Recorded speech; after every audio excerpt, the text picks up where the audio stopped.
دعوت و ایمان کی کہ وہ مانے اللہ کو جیسا کہ ماننے کا حق ہے، مانے رسول کو جیسا ماننے کا حق ہے، مانے آخرت کو جیسا کہ ماننے کا حق ہے. یہ یقین والا ایمان حاصل ہو جائے. یہاں تھوڑا سا آپ کو شد گمان یہ ہو کہ یہ تو ہمیں حاصل ہے، تو برا نہ مانیے. حقیقت کیا ہے کہ ہمیں یقین والا ایمان حاصل نہیں ہے، اقرار باللسان والا ایمان حاصل ہے.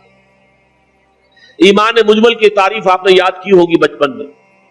آمنت باللہ کما ہوا باسمائہ وصفاتہ وقبلت جمیع احکامہ اقرار باللسان وتصدیق بالقلب.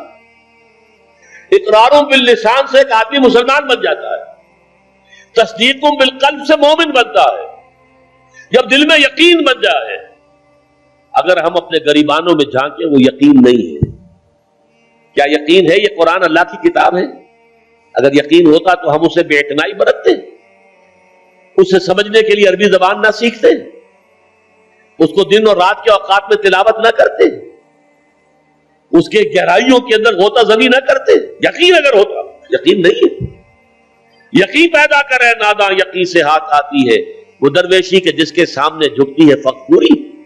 یقین بہت بڑی شے ہے، بہت بڑی شے ہے، بہت بڑی شے ہے، لیکن یہ کہ اس کو پیدا کرنا پڑتا ہے. اور اس کا بمبا اور سرچشمہ یہ قرآن مجید.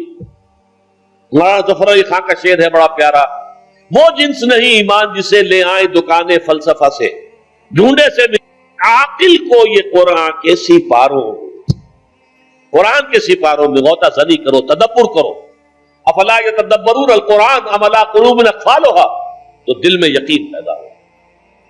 اچھا، اس یقین کی علامت کیا ہوگی کہ یقین پیدا ہو گیا ہے؟ یقین کی علامت عمل. شریعت کے جس حصے پر آپ عمل کر سکتے ہیں، چاہے مشکل ہو، تکلیف آئے، فاقہ آ جائے، لیکن کر سکتے ہیں، اس پر عمل لازم ہے کرنا. وہ حصہ کہ جس پر آپ نہیں کر سکتے، میں یا آپ چور کا ہاتھ نہیں کاٹ سکتے جب تک کہ نظام نہ بدلے، قانون نہ بدلے. میں یا آپ یا ہم سب مل کر بھی یہاں کسی زانی کو رجم نہیں کر سکتے جب تک کہ قانون نہ بنے اور عدالتی نظام کے تحت جو ہے اس کا فیصلہ نہ ہو.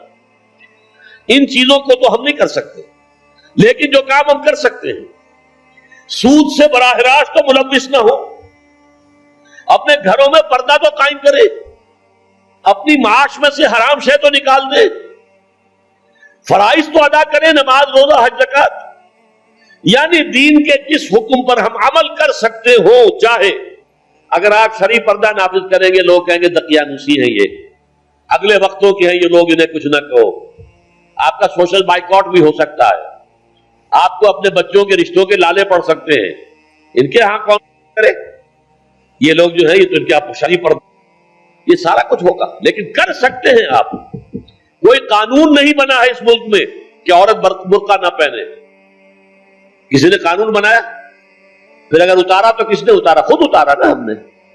جس کے پاس 2 پیسے ہو گئے اس نے سمجھا کہ برقع تو شاید صرف غربت کی علامت تھی، اب 2 پیسے میرے پاس ہو گئے، برقع اتار دیا.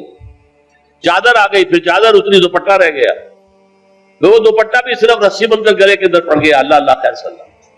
یہ سارا کچھ ہو رہا ہے کہ نہیں ہو رہا؟ یہ کون کر رہا ہے؟ ترکی کے اندر تو قانون کرایا گیا، یہاں تو کسی نے قانون نہیں کرایا، یہاں تو ہم خود کر رہے ہیں. تو پہلا مرحلہ جو ہے ایمان یقین والا، اس کا ثبوت یہ ہوگا کہ شریعت کے جن احکام پر عمل کیا جا سکتا ہے ان پر لازماً کیا جائے. اگر یہ بھی نہیں ہے تو گھر بیٹھیے، پھر اسلام کا نام نہ لیجئے، اسلام کے غلبے کی جد و جہد کا دعویٰ نہ کیجئے، اسلام کو بدنام نہ کیجئے. اس لیے کہ اگر اپنی ذاتی عمل کیے بغیر آپ یہ کریں گے تو آپ اسلام کو بدنام کریں گے.